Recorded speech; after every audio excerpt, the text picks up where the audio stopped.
once again Anshul brother, you can't imagine, मैं बहुत excited हूँ, and thank you so much for joining brother, thank you so much, you know, thank you so finally much, thank you so much. finally we get to see you, right? हाँ, finally हम कब से try कर रहे हैं, बहुत जी brother, बहुत जी time हो गया हमें try.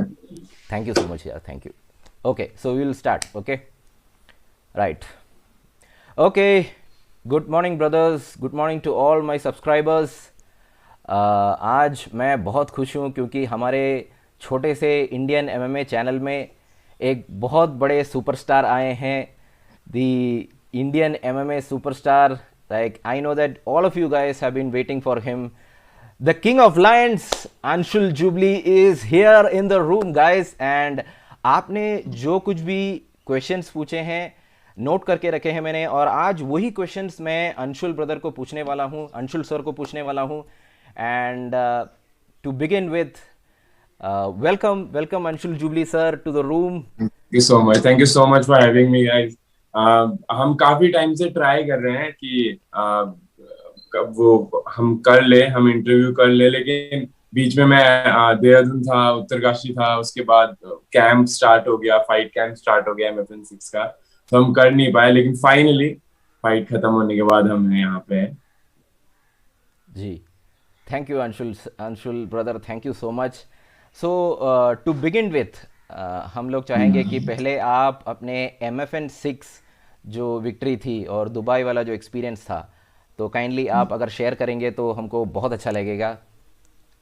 Over to you Anshul brother. MFN6 खत्म होने और एक बार जब खत्म हो गया उसके बाद तो मैं इतना एक्सपीरियंस नहीं बता सकता। उसके बाद तो काम डाउन हो जाते हो, आप रिलैक्स्ड हो जाते हो, आप ट्राई करते हो कि अब चलो जितना भी वो तूफान था सब थम गया है। लेकिन उससे पहले का मैं एक्सपीरियंस बता सकता हूँ कि मैं काफी प्राउड भी फील कर रहा था, और अपने आप को लेके काफी एक होता है ना कि ऐसा अचीवमेंट वाली फीलिंग आ रही थी कि फाइनली मैं उस पोजीशन में हूँ जब मैं इंडिया को रिप्रेजेंट कर रहा हूँ, अपने झंडे को, ट्राई कलर को रिप्रेजेंट कर रहा हूँ। तो वो एक कमाल का एक्सपीरियंस था। इससे पहले भी मैंने 13 एमेच्योर खेली है, और इससे पहले 4 प्रोफेशनल पहले खेल चुका था। लेकिन इस टाइम पे जब आप इंडिया को रिप्रेजेंट कर रहे हो, आप किसी फॉरेन अपोनेंट के अगेंस्ट दुबई में जाके फाइट कर रहे हो मेन इवेंट में, और कहीं ना कहीं आपको सब देख रहे हैं कि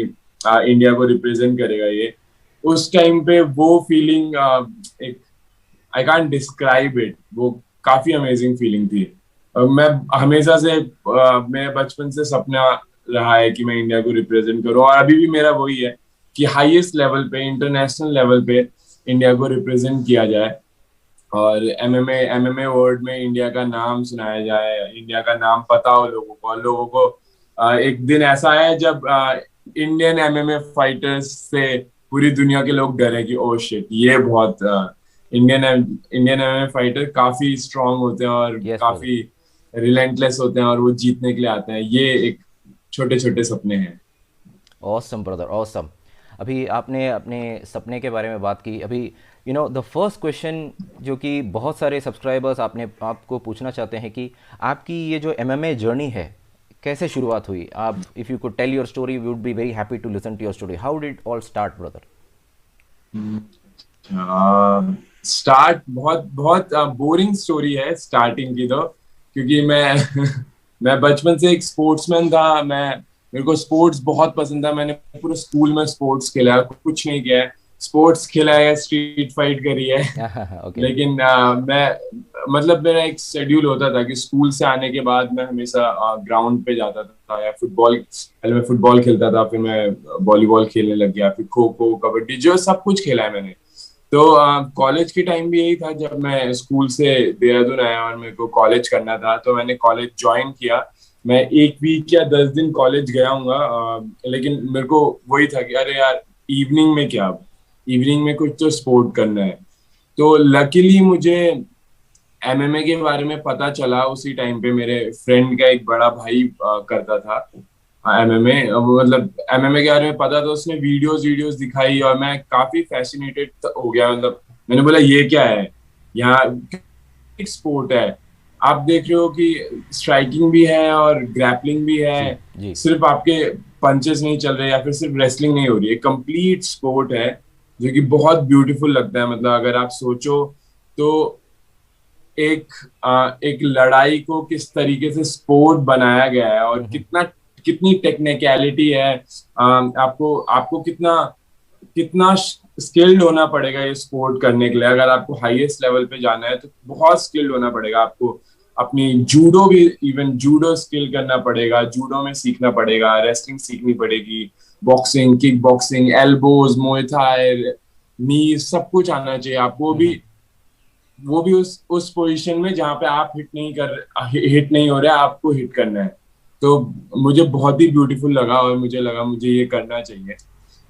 बट कॉलेज का टाइम था, एग्जाम्स में पास भी होना पड़ता है, तो मैं बहुत ऑन एंड ऑफ करता था। जैसे मैं 2-3 महीने जाता था और फिर 3-4 महीने नहीं जाता था। ऑल्दो देहरादून में इतना अच्छी एमएमए एकेडमी नहीं थी, मतलब वहां पे इतना कुछ नहीं सिखाया जाता था, बस थोड़ा कार्डियो करके आ जाता, लेकिन स्टिल एक वो था कि कुछ ना कुछ कर रहे हैं, स्पोर्ट्स कर रहे हैं। तो इस तरीके से एमएमए जर्नी स्टार्ट हुई। एक दिन मुझे पता लगा कि नहीं यार, मैं बहुत पैशनेट हूँ इस चीज के लिए और मुझे ये प्रोफेशनली करने की एक बार अपने आप को चांस देना चाहिए कि इसको मैं एज अ करियर सोच सकूं। उस टाइम में दिल्ली आ गया 2018 में। तो हाँ, एमएमए स्टार्ट इस तरीके से हुआ है कि चलो इवनिंग में कुछ खेला जाए, मतलब कुछ ना कुछ एक्टिविटी होनी चाहिए। जी, very good, very good bro. आप जैसे फाइट करते हो ना, देखने में बहुत एक्साइटमेंट रहता है। तो अभी जिस तरीके से आप बात करते हो ना, we can listen to you the whole day like as if you are a professor and we are taking notes. And I am sure कि जब मैं सीरियसली ब्रो, जब मैं ये वीडियो अपलोड करूंगा ना, my subscribers would be loving it, you know, so much. Thank you brother.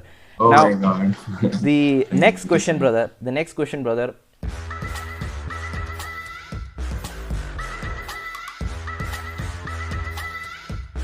एक आदमी तो हमेशा कमेंट करता है कि भैया हम एमएमए कैसे स्टार्ट करें, इंडिया में से एमएमए करियर कैसे स्टार्ट करें। तो अभी मैं तो इसमें बात कर चुका हूँ, बट मैं तो कोई प्रोफेशनल नहीं हूँ, I am just a YouTuber. But when Anshul Jubli speaks then it matters. तो आपके मुंह से ही हम लोग सुनना चाहेंगे कि एमएमए करियर कैसे स्टार्ट करें इंडिया में से।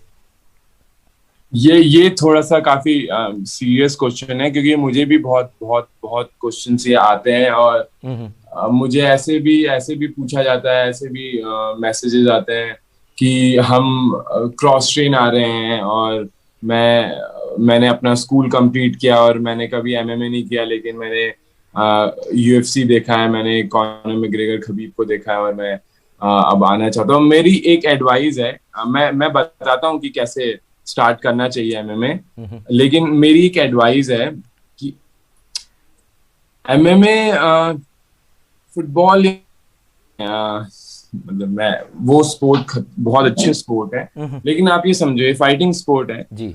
इसमें आपको सिर्फ एथलेटिक ही नहीं होना है, आपको आपकी बॉडी टाइप भी इस तरीके से आपको बनाना है कि आपको इंजरी कम हो, क्योंकि रेसलिंग में बहुत बहुत इंजरीज हैं। और उसके बाद आप सोचो, आप रेसलिंग को स्ट्राइकिंग से मिक्स करोगे कि जब आप स्ट्राइक कर रहे हो, आप पूरे एक्सटेंडेड हो और आप वल्नरेबल हो, और तब आपको टेक डाउन लिया जा रहा है या फिर जूडो थ्रो किया जा रहा है, तो इंजरीज बहुत होती है। तो इंजरीज बहुत होती हैं और आपको आपका बॉडी टाइप नेचुरली वैसा होना चाहिए या आपने अपनी बॉडी पे बहुत काम किया होना चाहिए। बहुत काम किया, आपकी बॉडी एथलेटिक हो, जब आपको उठा के पटका जाए तो वो गिर जाए और इंजरी ना ले। उसके लिए या तो आपकी बॉडी नेचुरली वैसी हो, या आप अपनी बॉडी को रेडी करो 3-4 साल में, धीरे धीरे रेडी करो। तो आपको अगर एमएमए करना है तो ये डिसीजन मत लो कि जैसे मैं भी एक मिडिल क्लास फैमिली से आता हूँ, मेरे को ये बातें बोलने में थोड़ा सा हिचकिचाहट है, क्योंकि मुझे नई जनरेशन बोलेगी कि आप डीमोटिवेट कर रहे हो हमें या फिर ऐसा कुछ। बट स्टिल मैं हिम्मत करके बोलना चाहूंगा कि स्टे बैक, मतलब थोड़ा सा होल्ड करो अपने आप को, 1 मिनट सोचो कि अच्छा मुझे एमएमए करना है, मैंने कभी एमएमए नहीं किया, मैं ट्राई करता हूँ कि पहले बॉक्सिंग या रेसलिंग ज्वाइन करूँ। कोई ना कोई बॉक्सिंग एकेडमी आपके पास आपकी, क्योंकि बॉक्सिंग और रेसलिंग इंडिया में इस तरीके से है कि हर जगह मिल ही जाएगी आपको, जी छोटे से छोटे टाउन में और छोटे से छोटी जगह में भी। आप अगर आप किसी गांव से भी आ रहे हो तो कोई आसपास आपके कहीं ना कहीं थोड़े आपके सिटी से दूर या टाउन से दूर कोई ना कोई बॉक्सिंग या रेसलिंग एकेडमी होगी, उसको ज्वाइन करो। जैसे मॉर्निंग में बॉक्सिंग कर रहा हूँ, इवनिंग में रेसलिंग कर रहा हूँ मैं, और मैं अपने आप को 1 या 2 साल दे रहा हूँ, रेडी कर रहा हूँ। मेरी बॉडी एक कॉम्बैट स्पोर्ट में ढल रही है। और उसके बाद वहीं पे अपने होम टाउन में रह के ट्राई करो कि कोई एमेच्योर इवेंट खेलो और देखो कि आप कैसा फील कर रहे हो। देखो कि आपको ये सिर्फ शौक है आपका, या फिर आपको आपका चांसेस है इसमें करियर बनाने का। मैंने ही गलती करी थी कि मैंने जी अपने आप को पूरा टेस्ट नहीं किया था और मैं आ गया था दिल्ली, बट स्टिल स्टिल मेरी एटलीस्ट 6 7 6 7 एमेच्योर मैंने खेली हुई थी। जी और मुझे पता लग गया था कि मैं एक फाइटर तो हूँ, मेरा मेरा बॉडी बॉडी इस स्पोर्ट को झेल सकता है। जी तो ये मेरा एक एडवाइस है कि अगर आप कर रहे हो एमएमए, आप एमएमए स्टार्ट करना चाह रहे हो, तो प्लीज एकदम से किसी बड़ी बड़ी सिटी में, मेट्रोपॉलिटन सिटी में, बॉम्बे दिल्ली आके रूम लेके स्टार्ट मत करो। पहले अपनी जगह पे रहो। आपका बेस भी स्ट्रांग होगा अगर जी आप बॉक्सिंग और रेसलिंग करते हो पहले 1 2 साल, तो आपका बेस भी स्ट्रांग है, आपका ग्रैपलिंग का बेस अच्छा है, आपका स्ट्राइकिंग का बेस अच्छा है। उसके बाद आप आ रहे हो बीजेजेबी और किक बॉक्सिंग इंक्लूड कर रहे हो अपने गेम में। मेरा एडवाइस है। और स्टार्ट करने से पहले अगर आप बहुत छोटी एज में हो, अगर आप 11 12 13 साल के हो, जी तो मेरी एक एडवाइस है कि आप एमएमए बॉक्सिंग करो करो ना करो, लेकिन स्पोर्ट जरूर करो। जी मुझे ऐसे लगता है मैंने बहुत जल्दी ये स्पोर्ट कैच किया और सीखा, क्योंकि मैं बचपन से काफी एथलेटिक था। मैं बचपन से बहुत खेल रहा हूँ, मतलब बहुत स्पोर्ट कर रहा हूँ। मैं हर दिन जी खेलने जाया करता था स्कूल के बाद। तो स्पोर्ट जरूर करो। अगर आप मुझे ऐसा लगता है किसी भी एज में स्टार्ट करके सक्सेसफुल हुआ जा सकता है। अगर मैंने 22 साल की उम्र में सीरियसली लिया था स्पोर्ट को, किसी भी, लेकिन लेकिन मेक श्योर कि आप एथलेटिक हो, आपने बचपन से थोड़ा स्पोर्ट किया हो, जी स्पोर्ट्स किसी ना किसी स्पोर्ट्स में रहे हो। तो ये एक मेरा सजेशन है कि आप जी अगर बचपन से करो तो स्पोर्ट्स करो। बाकी बॉक्सिंग रेसलिंग आप ज्वाइन कर सकते हो अगर आप बचपन से अपने अपने होम टाउन में या सिटी में। जी पॉइंट्स पॉइंट्स नोटेड ब्रो। अभी जैसे कि मैंने कहा कि this is one of the most popular question. उम्मीद करता हूँ कि हमारे सब्सक्राइबर्स भी पॉइंट्स नोट कर रहे होंगे। तो आपने जो अपनी ओपिनियन बताई थी, उसके बीच में आपने अपनी ट्रेनिंग सेंटर के बारे में बताई थी, cross train. Now brother, the next topic is related to your training centre. आप अपने ट्रेनिंग सेंटर क्रॉस ट्रेन के बारे में कुछ बताइए, उनकी स्पेशलिटीज़ के बारे में बताइए, क्योंकि ये भी एक पॉपुलर टॉपिक रहता है कि हम लोग कहाँ पे जाके ट्रेनिंग करें। तो today we would love to know about your training academy cross train.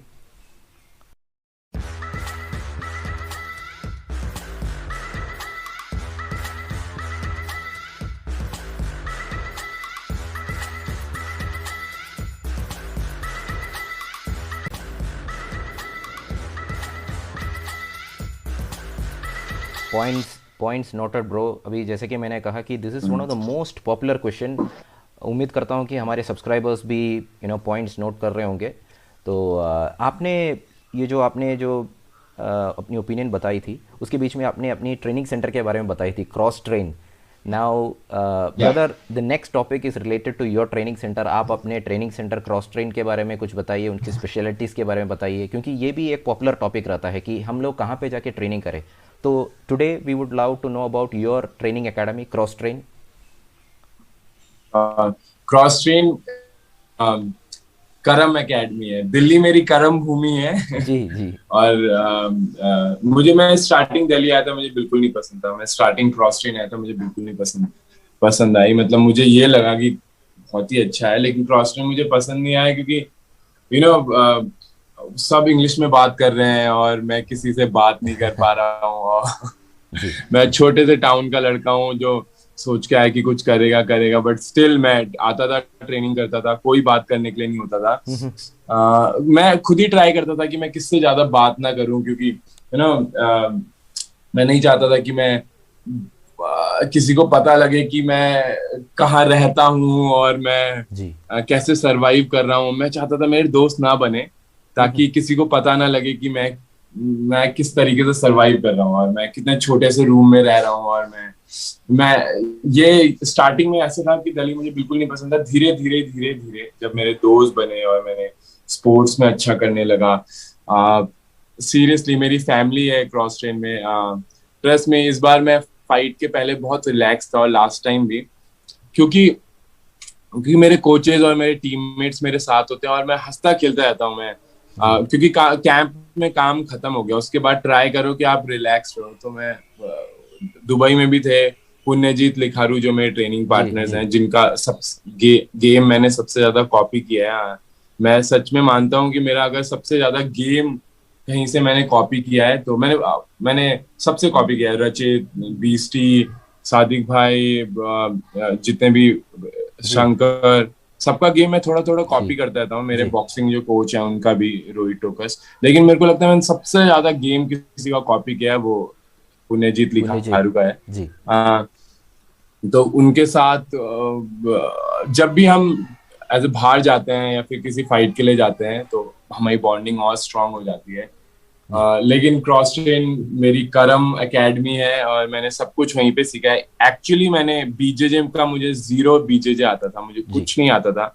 Wrestling मेरी 0 थी। मेरे को बॉक्सिंग थोड़ी बहुत आती थी पहले, क्योंकि मैंने एक बॉक्सिंग, देहरादून में एक बॉक्सिंग एकेडमी है अनिल सर की, उनके यहाँ करी थी। बट मुझे ग्रैपलिंग में कुछ नहीं आता था। तो और मैं तो चारों फाइट ग्रैपलिंग से जीता हूँ, तो मैंने ग्रैपलिंग क्रॉस ट्रेन में ही सीखी।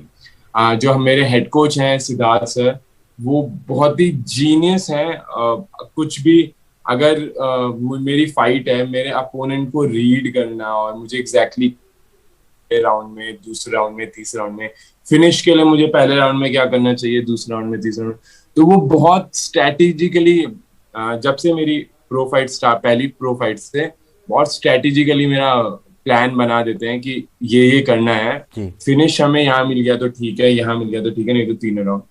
तो मेरे 5 विन का बहुत बड़ा क्रेडिट उनको जाता है, उनके गेम प्लान को जाता है। उसके बाद क्रॉस ट्रेन की एक स्पेशलिटी ये है मेरे पूरे कैंप की कि ऐसा नहीं है कि सिद्धार्थ से मेरे बीजेजे कोच हैं तो वही मेरे रेसलिंग कोच भी हैं, वही मुझे स्ट्राइकिंग भी करा रहे हैं, वही मुझे जूडो भी करा रहे हैं। नहीं, वो मेरे हेड कोच हैं, वो मेनली मेरे बीजेजे कोच हैं और मेरे हेड कोच हैं जो पूरा प्लान बनाते हैं। और ऐसा नहीं है कि वो स्ट्राइकिंग भी आते हैं, लेकिन वो स्ट्राइकिंग में मुझे बताते हैं कि ये हम, जैसे मुझे राइट ज्यादा थ्रो करना है या फिर मुझे लेफ्ट किक ज्यादा थ्रो करना है, मुझे बॉडी वर्क ज्यादा करना है, तो ये सारे प्लान वही करते हैं। बट मेरे रेसलिंग कोच एक अलग है, जो मेरा पूरा रेसलिंग गेम जिन्होंने मेरा बनाया, इलियास नाम है उनका, इलियास भाई। He is I think 22 years old, Afghani guy, genius. क्योंकि वो एमएमए भी बहुत देखते हैं और एमएमए फॉलो करते हैं और बचपन से शायद 5 साल की उम्र से वो रेसलिंग कर रहे हैं। लेकिन वो क्योंकि एमएमए बहुत फॉलो करते हैं तो वो मुझे स्पेसिफिकली बता देते हैं कि अंशुल ये वाला मूव तुम मत करो क्योंकि ये रेसलिंग में काम करेगा।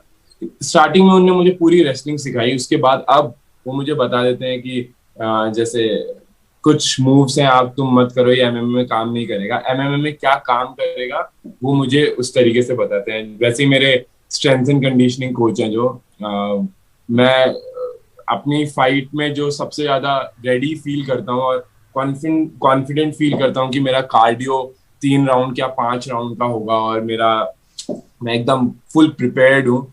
मैं किसी भी एडवर्सिटी को फेस कर सकता हूँ और पुश कर सकता हूँ अपने आप को किसी भी राउंड में। वो मेरे स्ट्रेंथ एंड कंडीशनिंग कोच की वजह से है, जिनका नाम दीपक है, दीपक सर की वजह से। और मेरे जो बॉक्सिंग कोच है, oh my God, is damn good. अभी उनने नेशनल्स में भी सिल्वर मारा 75 कैटेगरी में, Rohit Tokas.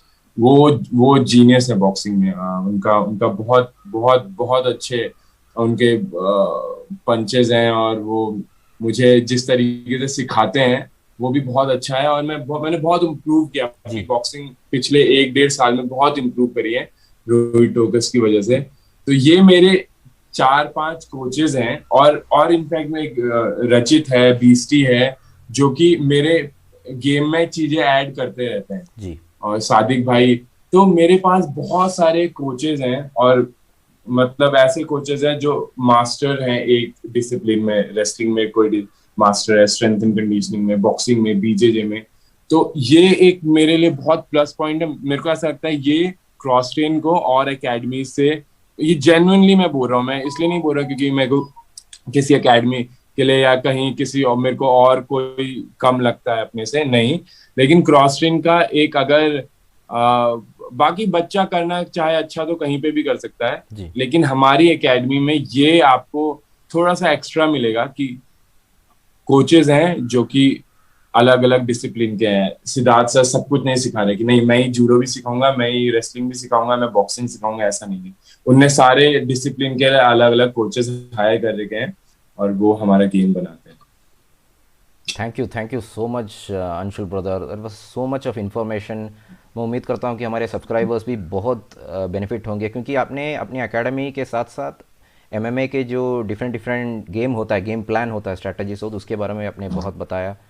That was awesome. Even I am going to benefit, my subscribers are also going to benefit Anshul brother. Thank you so much. नहीं, मुझे भी लग रहा है कि मैं कुछ चीजें जो बता रहा हूँ आई थिंक मैंने कहीं नहीं बोली ये चीजें, जी और क्योंकि क्वेश्चंस आपके बहुत अच्छे हैं। जी जी आप मेरे बहुत को क्वेश्चंस अच्छे पूछो, लेकिन हाँ, ये मेरे ख्याल से बच्चों को इन पे ध्यान देना चाहिए, जी सारे जी एथलीट्स को। डेफिनेटली जी।